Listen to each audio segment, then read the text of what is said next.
Et ce matin, j'aimerais partager avec vous ce verset de 1 Timothée. « Que l'on prie en tout lieu, en levant des mains pures, sans colère ni mauvaise pensée. » Seigneur, ce matin encore, nous sommes assemblés pour entendre ta parole, Seigneur, en apprendre plus sur ce que tu nous as laissé, Seigneur, ce que tu nous as légué. Et Seigneur, permets-nous d'être concentrés, de pouvoir bien comprendre, bien enregistrer, mémoriser, Seigneur, ce que nous apprenons ici. Seigneur, je te demanderai aussi, bien sûr, comme chaque semaine, de veiller sur nos frères et sœurs qui sont dans la maladie, la souffrance, ou, Seigneur, qui ne peuvent se joindre à nous. Fais qu'eux aussi aient accès à ta parole ce matin, qu'ils puissent trouver du réconfort, peut-être même un petit peu de joie, Seigneur, dans ta parole. Amen. Voilà, bien.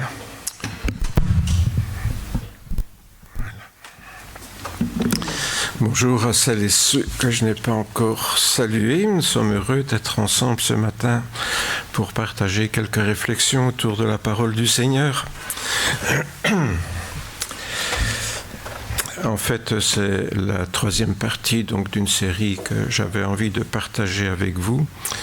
Et nous avons vu donc lors des cultes précédents quelques situations qui expliquent que parfois nos prières ne sont pas exaucées, ce qui parfois laisse certains croyants un peu désorientés en se disant à quoi bon prier, alors que nous avons dans la parole plusieurs explications. On a vu que dans un premier temps que ce non-exaucement de certaines prières peut être directement imputable à la personne qui prie elle-même, quand d'une certaine façon elle fait elle-même obstacle à la réponse du Seigneur. Et nous avons vu donc diverses manières de le faire, je n'y reviendrai pas ce matin. Quand Dieu ne répond pas à une prière, ça ne signifie pas aussi nécessairement que parce qu'il n'exauce pas, il ne répond pas. Nous avons réfléchi ensemble au fait que le fait qu'il ne réponde pas peut être justement le fait qu'il a une meilleure raison de le faire, parfois pour nous protéger contre nous-mêmes. Donc, autrement dit, je vous exhortais à réfléchir à l'idée que l'absence d'exaucement, ça ne signifie pas non plus forcément que Dieu ne répond pas, que c'est une absence de réponse. Dimanche passé, nous avons abordé aussi le cas où, le Seigneur a d'autres voies pour nous, a d'autres pensées pour nous quand il ne répond pas. Autrement dit, il y a des raisons qui ne sont pas peut-être directement liées à notre comportement ou à des pensées erronées dans notre cœur, mais que cela peut être tenir à Dieu, tout simplement, qui, comme nous autres parents, savons parfois mieux ce qui est bon pour nos petits-enfants qu'eux-mêmes, qui sont souvent incapables de faire la différence entre ce qu'ils ont envie et ce qu'ils ont vraiment besoin. Autrement dit, parfois le Seigneur ne répond pas parce que cela pourrait nous conduire dans une voie qui est dangereuse, sinon physiquement, au moins pour notre foi. Quand je suis aussi appelé, on l'a vu avec l'histoire de Job dans la Bible, que Job est appelé à prouver dans le ciel, devant les saints anges, que l'on peut aimer Dieu pour lui-même. Et le fait est que parfois, beaucoup de croyants d'ailleurs aiment Dieu en fonction de ce qu'ils reçoivent, encore une fois comme des enfants qui aiment les gens qui leur donnent des bonbons et qui n'aiment pas les gens qui leur interdisent des choses qui seraient mauvaises pour eux. Et parfois donc la question se pose de savoir pourquoi sommes-nous croyants? Pour obtenir certaines choses. Je vous faisais remarquer souvent que les croyants ont les mêmes préoccupations que les gens qui ne le sont pas lorsqu'ils font leurs vœux de fin d'année. Vous savez, c'est toujours l'éternel trio, bonne santé, la prospérité et toutes les choses matérielles. Et c'est aussi les mêmes raisons qui conduisent les gens chez des cartomanciennes ou des gens comme ça parce que c'est toujours soit un problème de cœur, soit un problème d'argent, soit un problème de santé. Et parfois, donc, nos prières se limitent à ça. Tout simplement, nous nous tournons vers Dieu au lieu d'aller voir une cartomancienne, quoi, hein. Mais est-ce que c'est vraiment ça, prier, hein? Et je vous avais laissé un petit peu avec cette question. Et puis on a vu que de manière curieuse, il se passe peut-être dans le ciel des choses qui échappent à notre compréhension et qui peuvent retarder certaines prières. On le voit avec un récit particulier dans la Bible, lorsque le Seigneur révèle que c'est suite à un conflit contre certaines autorités, certaines puissances, que les choses ne se passent pas comme on voudrait. Aujourd'hui, ce que j'aimerais faire, c'est peut-être aborder un sujet un peu plus délicat. Et j'hésitais à le faire un petit peu, mais je me dis, dans le fond, c'est un sujet qui peut quand même se poser lorsqu'on est croyant. Est-ce qu'il faut prier pour la conversion et pour le salut de M. Dutroux? Voilà, je fais fort directement, mais il n'y a pas que des Dutroux, hein. Il y a des tas de personnes, parfois on se dit, est-ce que ça vaut vraiment la peine de prier pour cette personne? Et comme je l'ai souvent répété, on peut faire dire à la Bible un peu tout ce qu'on a envie de la voir nous dire. Et je me suis employé à prendre quelques textes bibliques qui pourraient justifier le fait de ne pas prier pour certaines personnes. Je dis qu'ils pourraient. Pourquoi? Parce que je pense qu'il faut être prudent avant d'aller trop vite pour prendre la place de Dieu et décider à sa place qui est sauvé, qui n'est pas sauvé, qui ira au ciel, qui n'ira pas au ciel. Je crois que nous ne sommes pas Dieu, nous ne connaissons pas le cœur des gens, nous ne connaissons pas les motivations des gens. Et avant de porter un jugement, comme on dit, c'est bien de balayer devant sa porte. Maintenant, il y a des versets qui sont très forts, hein. Nous voyons dans l'Ancien Testament que Dieu va interdire à Jérémie d'encore prier pour le peuple juif qui est rebelle et idolâtre. Je ne sais pas si vous avez déjà lu ce texte, je vais le lire avec vous. C'est un texte qui est très fort, hein. C'est donc Jérémie qui parle au nom du Seigneur et qui dit au peuple juif de l'époque. Donc on est au tournant du 7e, du 6e siècle avant Jésus-Christ. On est dans les années entre fin 600, début 500, donc 590, disons par là. Oui, par mémoire, c'est un petit peu avant que le roi de Babylone envahisse le royaume de Juda. Le royaume d'Israël n'existait déjà plus, mais le royaume de Juda, avec Jérusalem comme capitale, va être envahi et le peuple de Jérusalem va être emporté en captivité à Babylone. C'est la fameuse captivité de Babylone. Il y a même des opéras qui en parlent. Et donc, les choses se présentent mal un petit peu avant ces événements un peu sinistres et Jérémie intercède pour le peuple et il a une intervention de Dieu qui est assez violente. Voici ce que dit donc l'Éternel: je vais faire venir sur eux des malheurs dont ils ne pourront se délivrer. Ils crieront vers moi et je ne les écouterai pas. Les villes de Juda et les habitants de Jérusalem iront invoquer les dieux auxquels ils offrent de l'encens, mais ils ne les sauveront pas au temps de leur malheur. Car tu as autant de dieux que de villes au Juda. Tu as autant à Jérusalem il y a de rues, autant vous avez dressé d'autels aux idoles, d'autels pour offrir de l'encens à Baal. Et toi, n'intercède pas en faveur de ce peuple, n'élève pour eux ni supplication, ni prière, car je ne les écouterai pas quand ils m'invoqueront à cause de leur malheur. C'est un texte fort, hein, parce que, voilà, inutile de prier pour eux. Jérémie arrête de prier pour eux. Alors, bon, vous aurez compris que ce qui provoque la colère de Dieu, en l'occurrence, l'idolâtrie du peuple qui, une fois de plus, adopte les dieux des pays, des régions voisines, notamment Dieu Baal, un Dieu qui était réputé être l'objet de sacrifices humains, notamment d'enfants que l'on brûlait en son honneur. Alors, qu'est-ce qu'il faut penser de textes pareils ? On voit que Dieu confirme sa décision de ne plus écouter la prière des Juifs. Donc, un peu plus loin, nous voyons Jérémie qui continue et qui dit « L'Éternel me dit, n'intercède pas en faveur de ce peuple. S'ils jeûnent, je n'écouterai pas leurs supplications.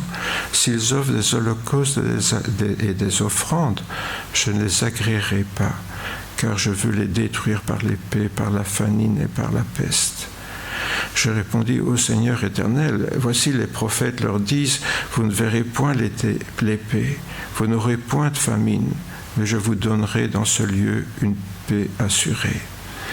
Et l'Éternel me dit, c'est le mensonge que prophétisent en mon nom les prophètes. Je ne les ai point envoyés, je ne leur ai point donné d'ordre, je ne leur ai point parlé. Ce sont des visions mensongères, de vaines prédictions, des tromperies de leur cœur qu'ils vous prophétisent. Je rajoute ce texte au précédent. Pourquoi ? Vous l'aurez compris, parce que ça explique un petit peu la situation.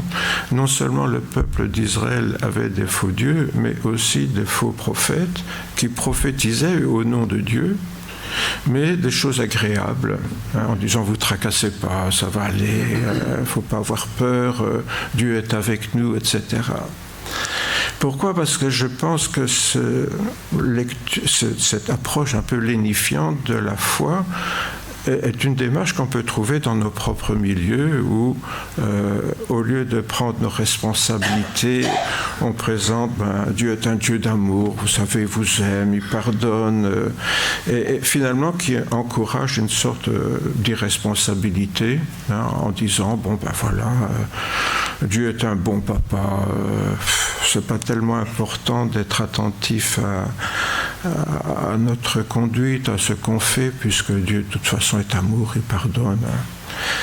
Et c'est un discours qui remplit les salles, ça, comme au temps d'Israël. Pourquoi ? Parce que si on veut avoir du succès, il faut prêcher ce que les gens ont envie d'entendre. Et si on dit le discours que les gens veulent entendre, en religion comme en politique d'ailleurs, s'il y a cette démagogie, forcément on a plus facile donc de rassembler des personnes autour de soi. Et ce n'est pas innocemment que je fais référence à la politique en l'occurrence. Pourquoi ? Parce qu'il faut se rappeler que nous sommes ici, avant la venue de Jésus, dans un milieu théocratique, c'est-à-dire un Dieu qui est à la fois un chef religieux, mais aussi un chef politique, voire un chef militaire qui dirige les guerres, etc. Donc on est dans une religion qui n'a rien à voir avec la religion chrétienne. Et cela, beaucoup de gens ne se rendent pas compte, et les chrétiens eux-mêmes, quand ils lisent la Bible, disent « Ah, c'est la Bible, c'est la parole de Dieu », ne font pas la différence. Il y a deux religions dans la Bible. Il y a la religion juive dans l'Ancien Testament et la religion chrétienne dans le Nouveau. Et l'apôtre Paul va présenter, bien qu'il soit juif lui-même et même pharisien, enseigné dans toute la tradition du judaïsme, il dit ça a été un pédagogue, ça, pour nous conduire à Christ.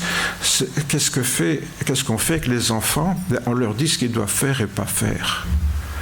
Et voilà, tout ce qu'on leur demande, c'est d'obéir. C'est tout. En général, on veut qu'un enfant obéisse. Quand on lui explique pourquoi il ne comprend pas, voilà, tu comprendras plus tard, mais en attendant, tu obéis.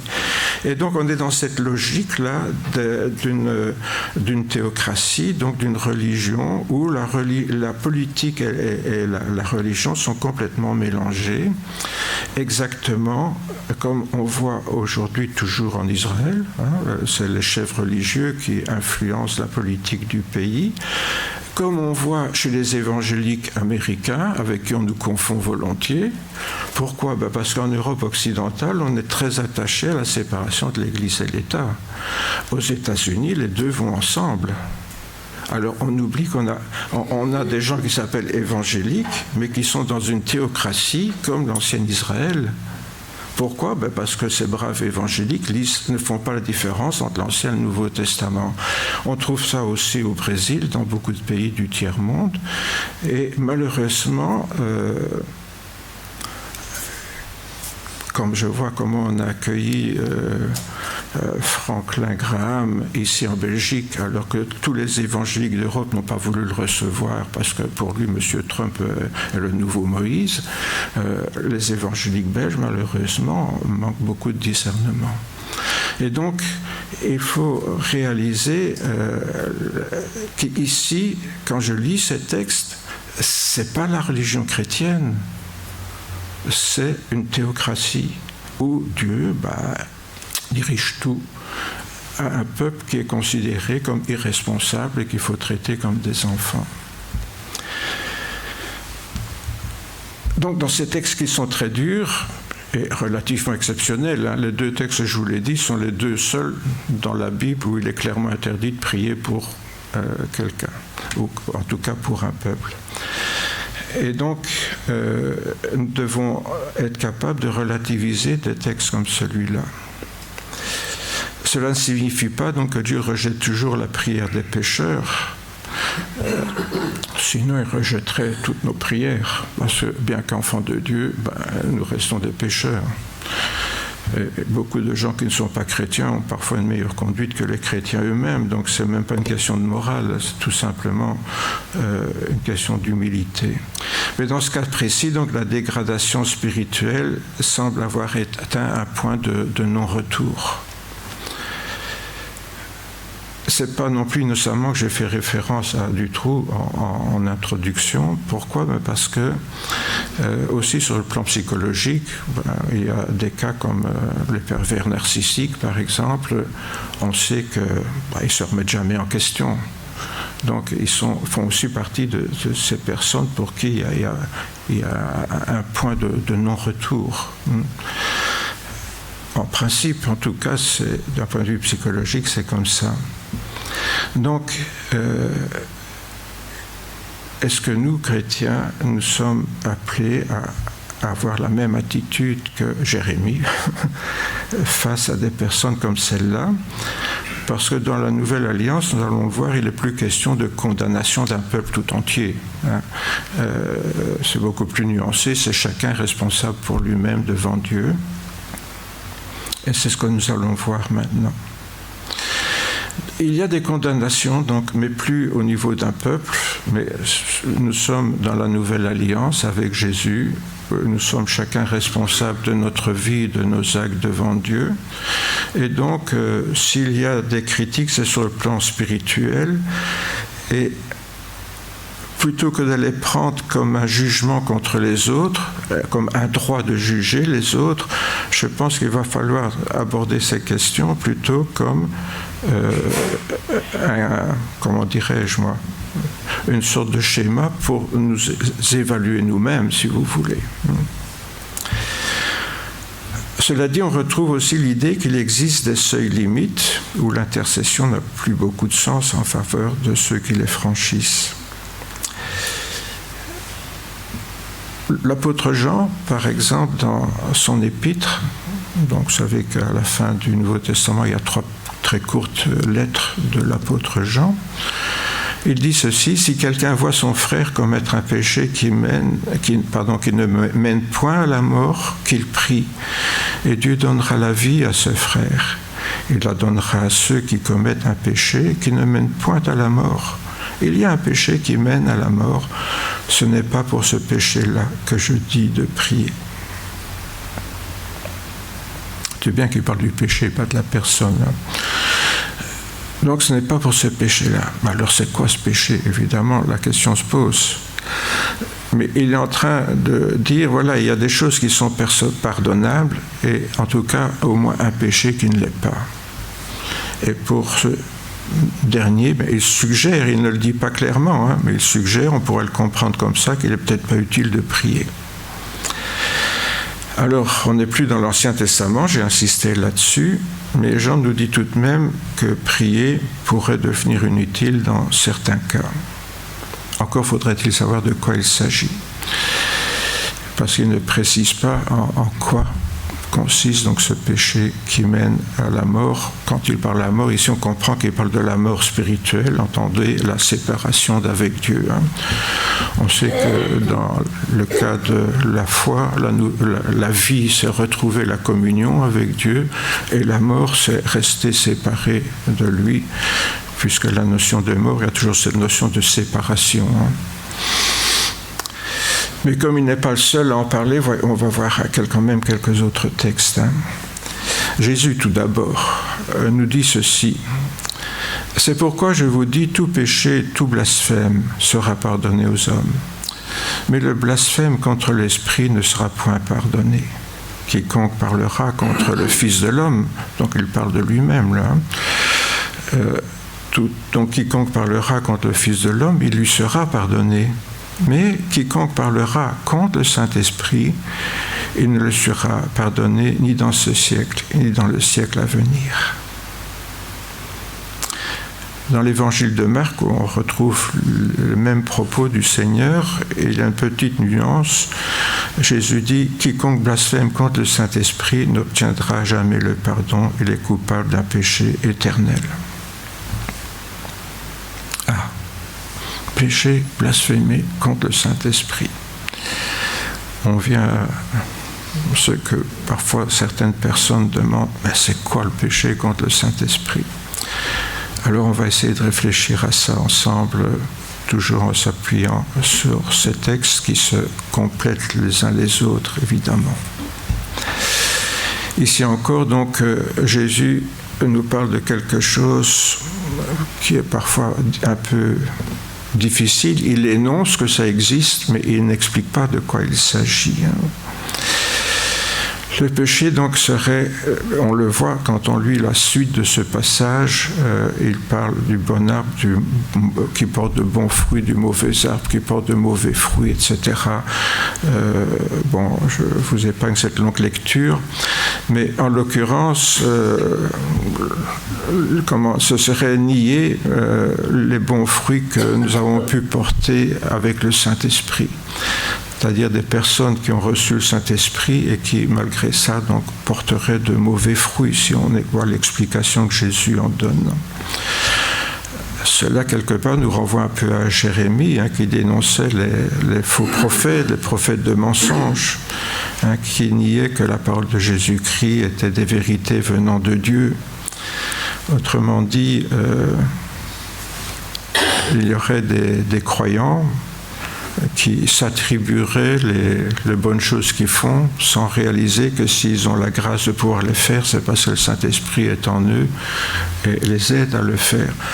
Nous savons tous que le privilège que nous avons en tant que chrétiens, c'est d'avoir reçu le Saint-Esprit qui habite en nous et qui est une force pour nous aider à faire ce que notre nature humaine, notre nature animale, dira Paul, nos instincts, nos pulsions, parce que bon, il n'y a rien à faire, on est quelque part avec cette dimension animale que nous avons héritée d'un long cheminement à travers l'évolution, et donc cette nature animale nous pousse à fonctionner en fonction de nos instincts, c'est-à-dire en fonction de la survie, la loi de la jungle, le plus fort qui mange le plus faible, c'est la lutte pour la vie, voilà. Et donc il y a toujours ces instincts qui nous poussent, c'est moi d'abord, les autres après.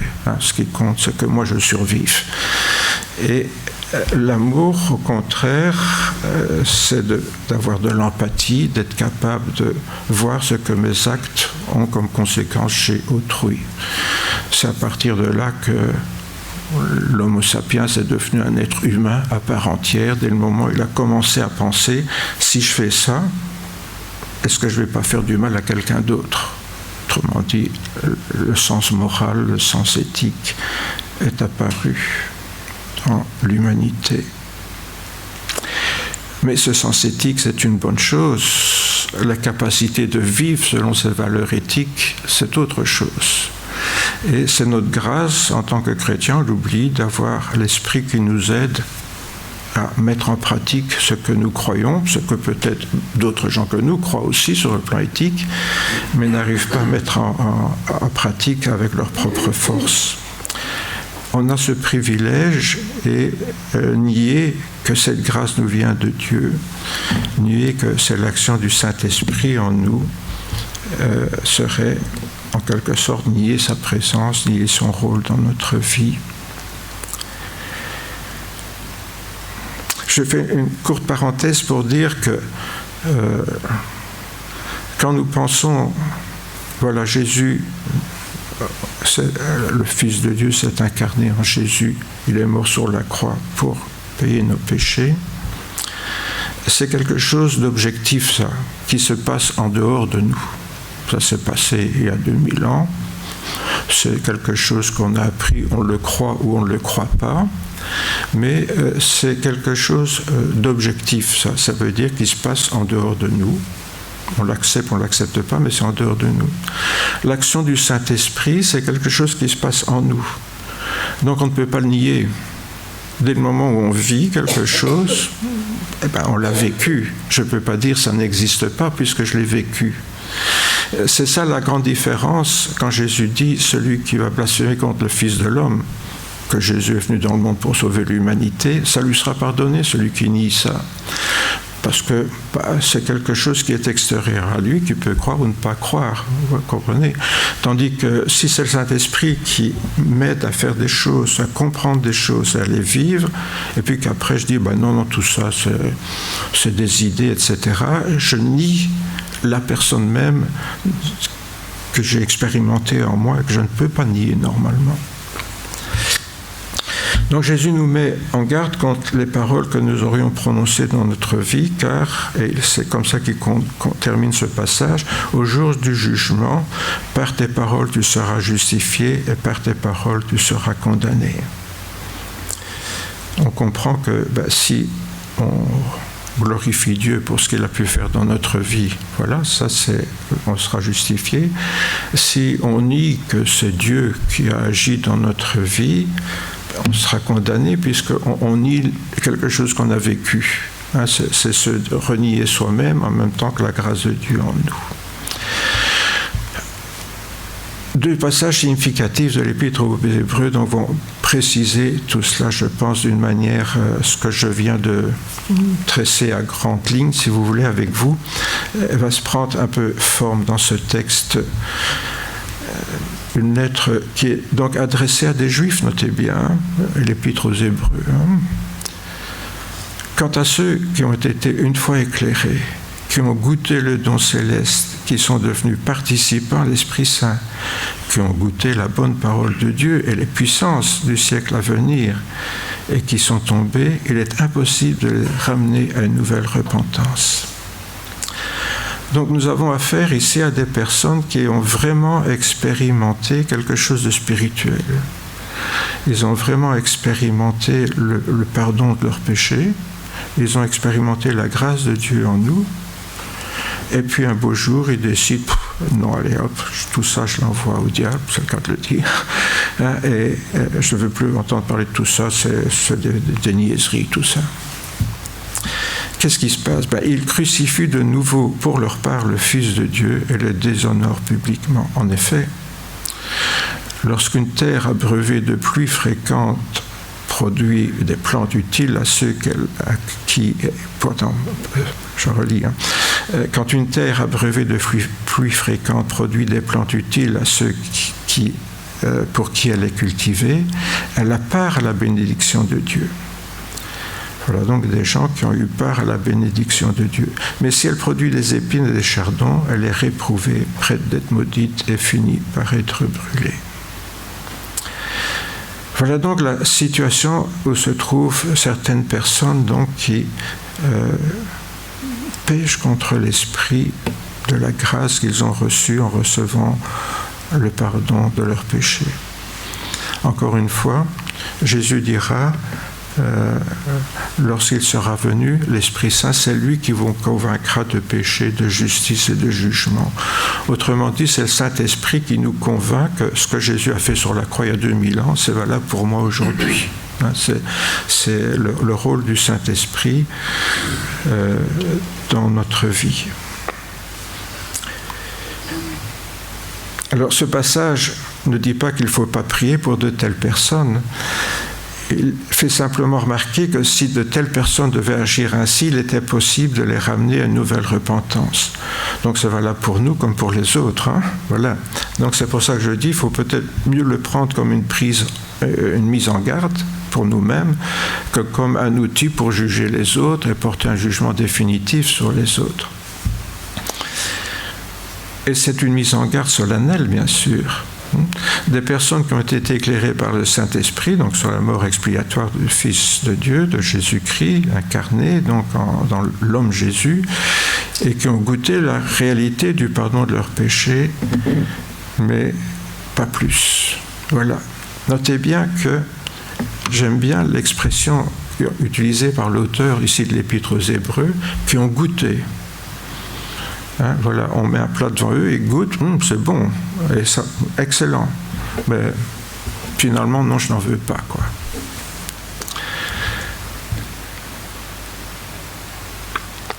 Combien de personnes dans nos milieux évangéliques s'imaginent être devenus chrétiens parce qu'ils ont eu leurs péchés pardonnés? Pourquoi? Parce que des pasteurs prêchent comme ça. On prêche, ah oui, si vous recevrez le pardon de vos péchés, voilà, vous devenez un enfant de Dieu, tout va bien, vous êtes assuré de la vie éternelle, etc. Non, on a goûté à quelque chose. On a accepté que Jésus était mort pour nos péchés, on a accepté Jésus comme notre sauveur. C'est lui qui est mort à notre place sur la croix. Voilà, c'est gratuit en plus. Alors, pourquoi s'en priver? Et puis, j'ai mes péchés pardonnés, et puis j'en reste là alors. C'est inquiétant des gens qui s'arrêtent à mi-chemin comme ça. Car non seulement ils ne vont pas plus loin dans leur engagement avec Jésus, mais ils viennent même de nier avoir reçu, dans certains cas ici, le pardon de leurs fautes. Un peu comme si tout cela c'était des sottises. Pourquoi? Parce qu'ils ont reçu le cadeau, et puis voilà, c'est tout, quoi. Et ils se contentent de recevoir un cadeau, et ils pensent que leur vie est changée pour autant. Si vous avez un compte en banque en négatif, que quelqu'un vous paye vos dettes, il est à zéro. Vous n'avez toujours rien pour autant. Vous avez toujours zéro sur votre compte en banque. C'est une image, bien sûr, que je prends, mais c'est pour faire comprendre que si j'ai mes péchés pardonnés, d'accord, je ne suis plus en négatif, mais je suis nulle part. Comme l'a annoncé Jésus, donc au jour du jugement, ils seront eux-mêmes condamnés par leurs propres paroles. Alors, ayant proclamé qu'ils avaient expérimenté sur la conduite de l'Esprit que tout cela n'était pas des foutaises, ils se priveront eux-mêmes, n'était que des foutaises, ils se priveront eux-mêmes donc de pouvoir en bénéficier. Évidemment, si j'ai bénéficié de quelque chose, puis qu'après je dis, mais non, tout ça c'était des idées, c'est de l'autosuggestion, mais voilà, tout ça, ce n'est que du vent. Ils se condamnent eux-mêmes,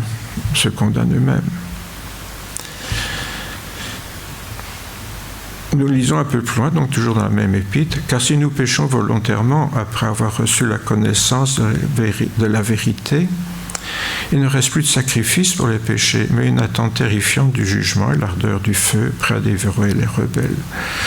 Si quelqu'un a violé la loi de Moïse, il est mis à mort sans pitié sur la déposition de 2 ou 3 témoins. Là, il nous renvoie à l'ancienne alliance, là.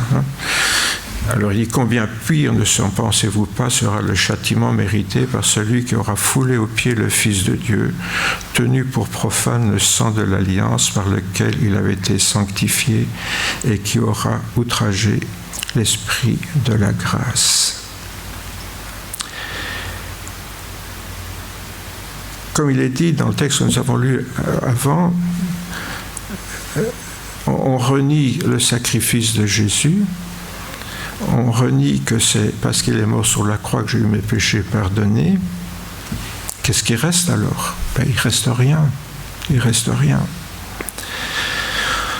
On comprend la gravité de la faute, je pense, si nous sommes quelque peu dans la foi, pour quelqu'un que le Saint-Esprit a éclairé sur la véritable nature de l'Évangile de Jésus. Notez bien ici, il est question de quelqu'un qui a fait une expérience personnelle de foi. Je ne parle pas religion ici. La religion, c'est ce qui reste, c'est l'emballage, disons, la religion.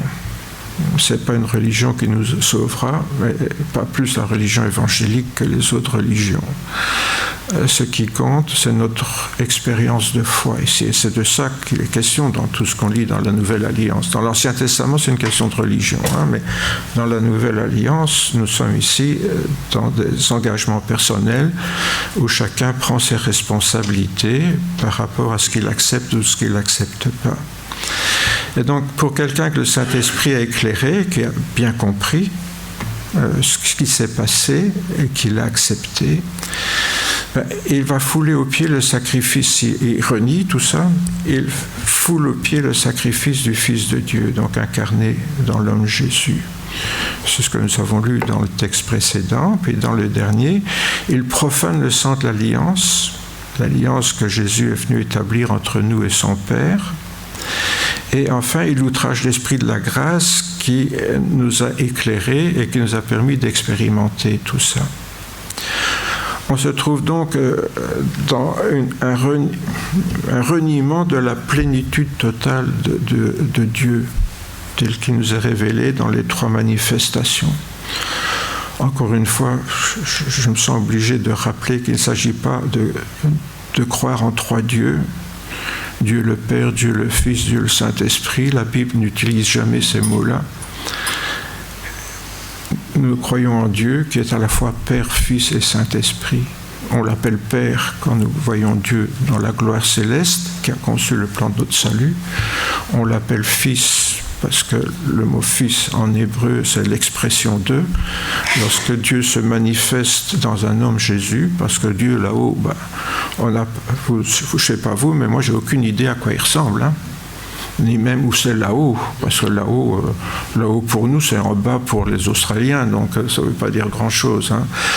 Et encore une fois, donc on parle du Fils, c'est Dieu qui se manifeste à l'humanité au travers de Jésus, et le Saint-Esprit, c'est Dieu qui vient habiter en nous, mais c'est toujours le même Dieu, dans des rôles différents, dans des manifestations différentes. Donc Dieu se manifeste de 3 façons, mais il n'y a pas 3 dieux.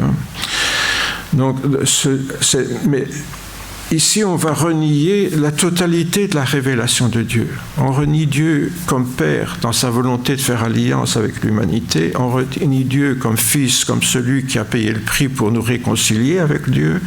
Et on renie le Saint-Esprit qui nous fait réaliser tout ça et qui nous donne la force de le vivre. Donc, c'est un reniement total de tout ce qui peut concerner la foi. On comprend la gravité d'un tel comportement. Et comme on l'a parfois dit, Jésus est mort pour tous les humains, mais il est mort qu'une seule fois pour chacun. C'est pour ça que l'apôtre disait tout à l'heure, l'apôtre dans l'épître aux Hébreux, là, il ne reste plus de sacrifice pour le péché, pour quelqu'un qui agit comme ça. Il en a bénéficié une fois. Bon, en ayant bénéficié, après il le renie, il ne reste plus rien. Dès lors, on comprend ce que Jésus a pu dire de Judas. « Malheur à cet homme-là, dit Jésus, par qui le Fils de l'homme est livré, mieux vaudrait pour cet homme de n'être jamais né. » S'il y en a un qui a pu voir et comprendre qui était Jésus, comme les autres apôtres, c'était aussi Judas. Et puis, il en est venu à le renier. parce que, nous est-il dit par ailleurs, il était voleur et qu'il gardait pour lui l'argent qu'on mettait dans la bourse commune des apôtres. Là, hein.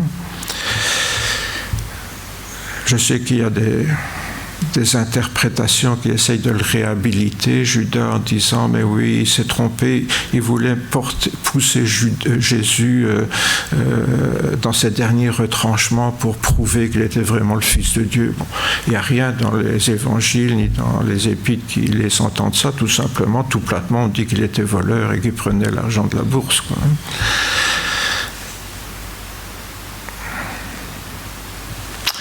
Croire en Jésus pour profiter matériellement de lui. Combien de gens qui se disent chrétiens n'ont pas cette attitude? Croire en Jésus pour que ça me rapporte matériellement, pas seulement. De diverses façons, hein, comme j'ai dit tout à l'heure, les trois choses habituelles pour les vœux de Nouvel An, pour aller voir les cartomanciennes. Là, hein. Quant à Pierre, ses propos sont tout aussi clairs concernant les chrétiens séduits, donc comme les Juifs avant eux, par les faux prophètes. Hein, rappelez-vous, le texte qu'on a lu, c'est pour ça que je l'ai lu tout à l'heure dans l'Ancien Testament, où les gens se laissaient séduire par les faux prophètes qui leur promettaient monts et merveilles au nom de Dieu. Hein. Et parce qu'aujourd'hui, vous allez sur Internet, il y a des séminaires payants, bien entendu, pour recevoir la puissance. Je ne sais pas si vous avez vu ça, c'est intéressant. Hein? Vous assistez à un ministère, puis vous allez avoir des pouvoirs. Vous savez, un peu comme les gosses avec les gamins, les petits japonais là, qui ont des super pouvoirs. Là, hein? Bon, ben voilà, on vous promet ça. Et alors bien sûr, là, on remplit des salles entières hein, de gens qui avoir des pouvoirs. Hein? Voilà, ouais. N'importe quoi.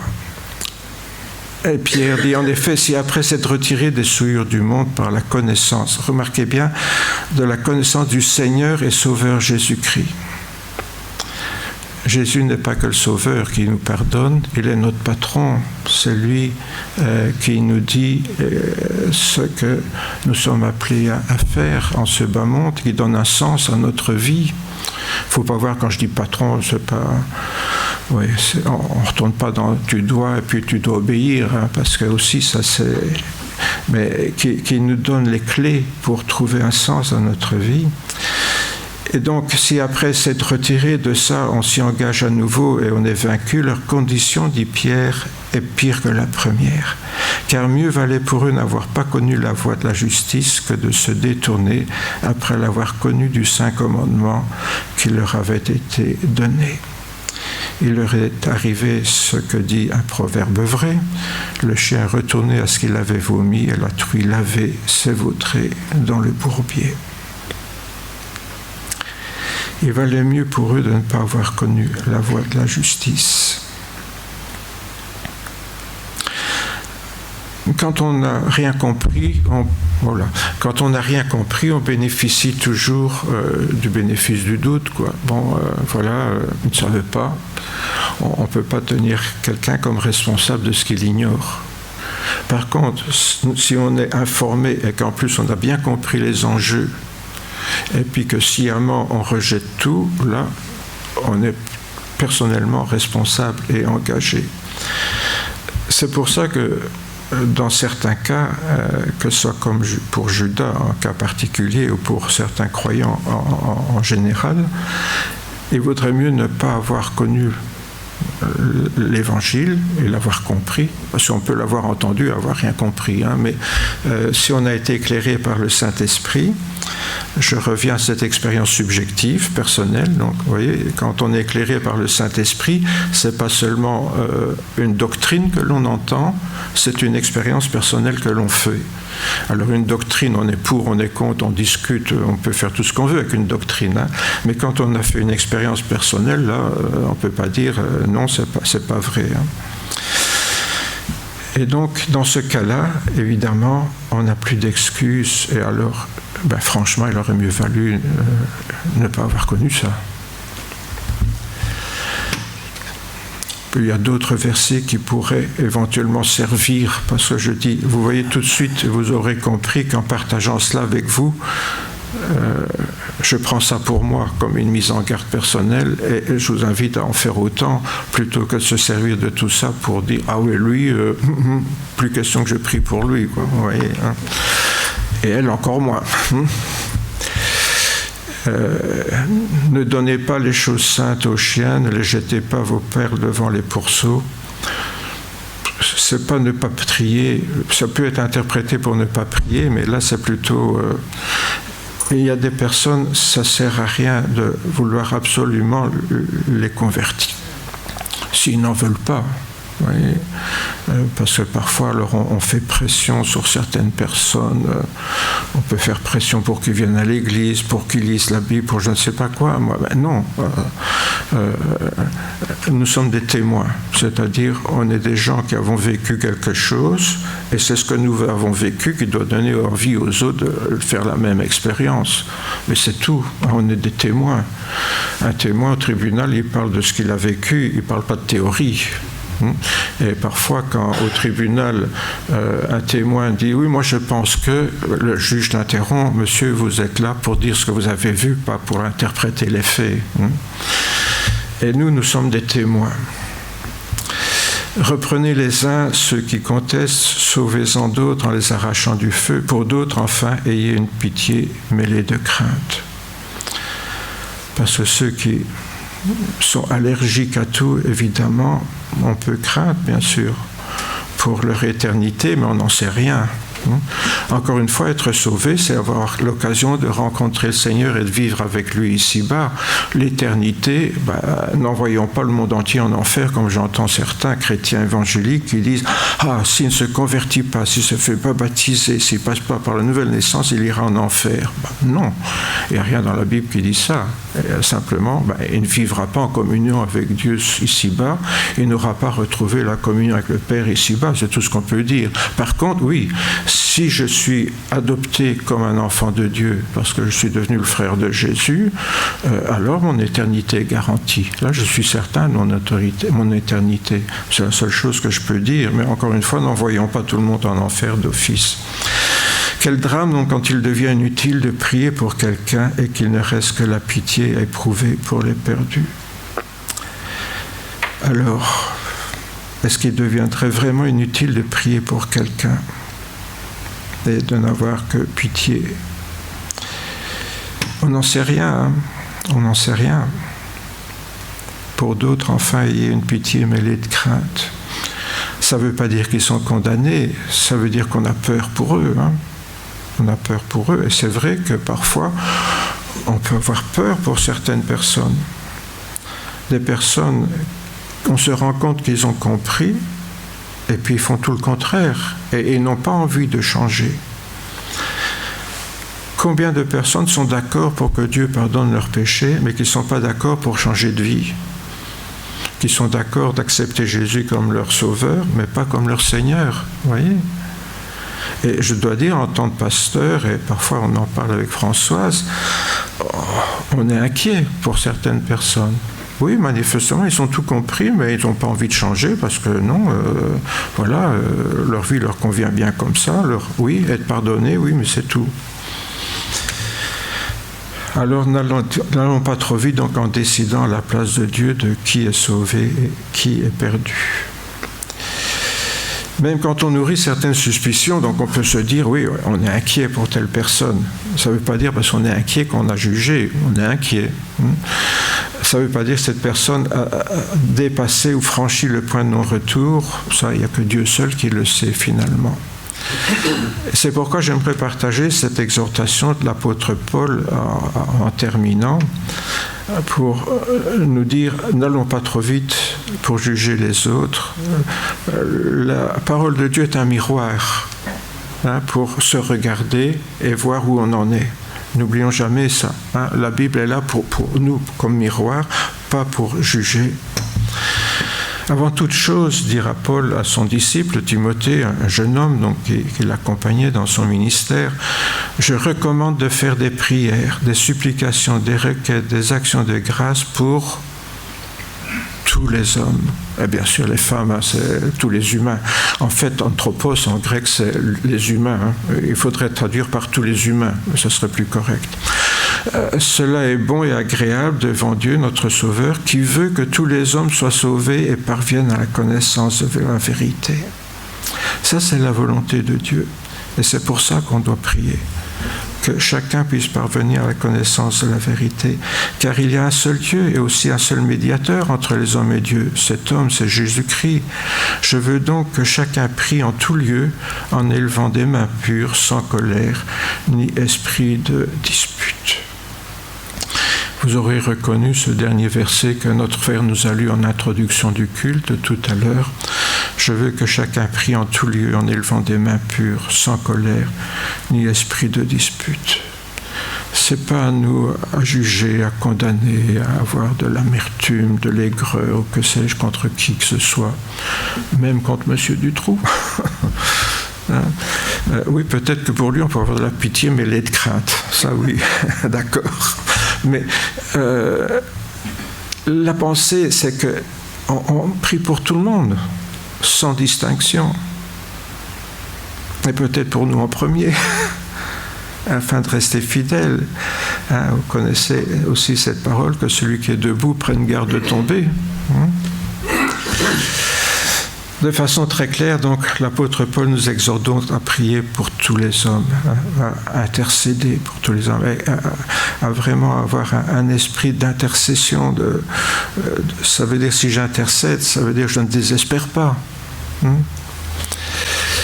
Aussi, même si les passages que nous avons lus parlent de limites dépassées par certains, l'attitude générale donc, du croyant doit rester une intercession généreuse et persévérante. Un esprit d'intercession pour tous les hommes, me dit Paul. Et puis la prière ne vise pas non plus à contrôler Dieu ou même les autres.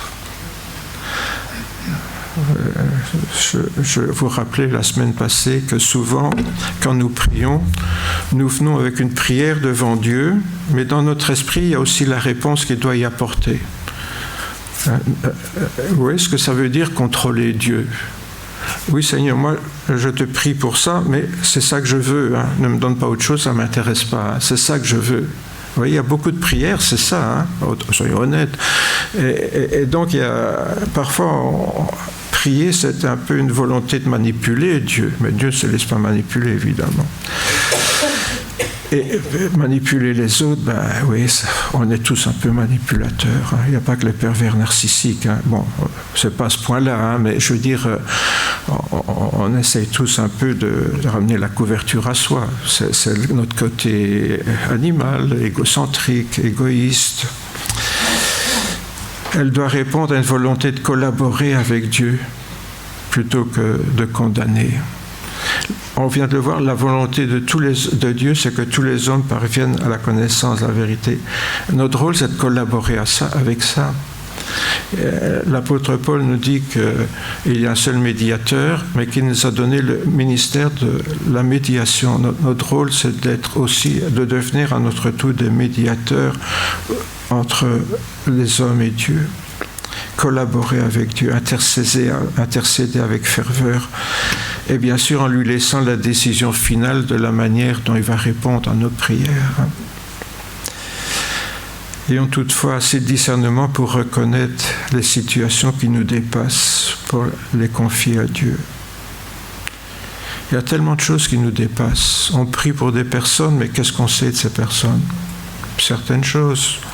On ne sait pas ce qu'ils ont dans le fond du cœur, on ne connaît pas leur motivation, pourquoi ils agissent comme ça, etc. C'est tellement facile de condamner, de dire il n'y a qu'à. S'il boit, il n'a qu'à arrêter. Comme si ça se faisait comme ça pour quelqu'un qui est lié par l'alcool ou par n'importe quelle drogue, ou le tabac, ou que sais-je, moi. Voilà. Alors, quand on ne se fait que du mal qu'à soi, ça va encore. C'est quand on fait du mal aux autres, ça devient plus grave. Mais même, c'est pas yaka. Donc, c'est pas à nous de juger de ce qui se passe dans le cœur des gens. Que nous puissions donc les confier en Dieu avec un silence plein de foi, plutôt qu'avec une insistance inappropriée dans certains cas, où nos prières deviennent presque des ordres qu'on donne à Dieu. Hein. Seigneur, il faut. Hein. Voilà, tu dois. Mais non, ça ne nous appartient pas. Tout ne nous appartient pas. Plutôt que des arguments donc, pour juger les autres, considérons donc tous ces passages comme des mises en garde. Que celui qui est debout prenne garde de tomber, nous dit l'Écriture. Hein. Tous ces passages ne sont pas là pour nous décourager de prier, mais pour nous rappeler qu'une prière est toujours un acte d'amour, même quand on n'obtient pas des résultats visibles. Je prie parce que j'aime quelqu'un, pas parce que je dois. Si je fais quelque chose pour mon épouse parce que je l'aime, c'est pas la même chose que je le fais parce que je dois. Prions donc pour tous ceux qui semblent loin de Dieu, pour lesquels peut-être on serait tenté de plus prier. Priez pour tous ceux qui semblent prêts de franchir une limite mortelle. Parfois on peut avoir certaines suspicions qui semblent. Continuons quand même à prier pour eux. Prions surtout pour nous-mêmes afin de rester dans une attitude d'amour, de fidélité et de confiance à l'égard de notre Seigneur. Pas seulement notre Sauveur, mais notre Seigneur. Une attitude d'amour, de fidélité, de confiance. Prier pour soi-même pour ça, plutôt que nos petits besoins peut-être quotidiens.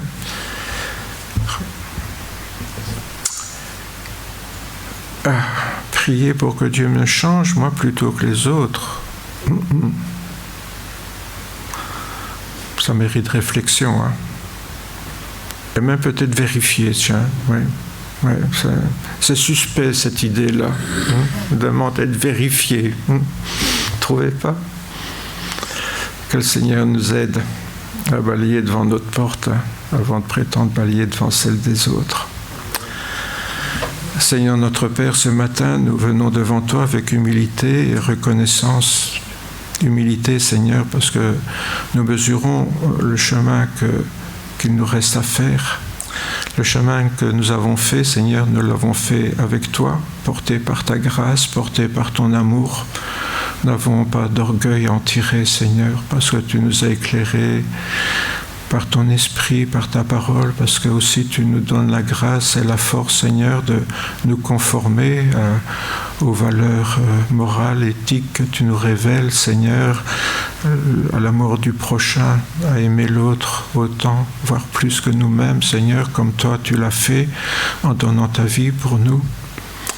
Oui, Seigneur, donne-nous de pouvoir intégrer ces valeurs d'amour et de pouvoir les appliquer au quotidien par ta grâce et portée par ton esprit. Et Seigneur, garde-nous de tout esprit de jugement hâtif. Oui, Seigneur, certaines personnes qui nous entourent ont des comportements inappropriés, mais que savons-nous d'elles? Que savons-nous de leur motivation, de leur souffrance, de leur passé, des casseroles qu'elles traînent? Seigneur, il y a tant de choses que nous ne savons pas que tu sais.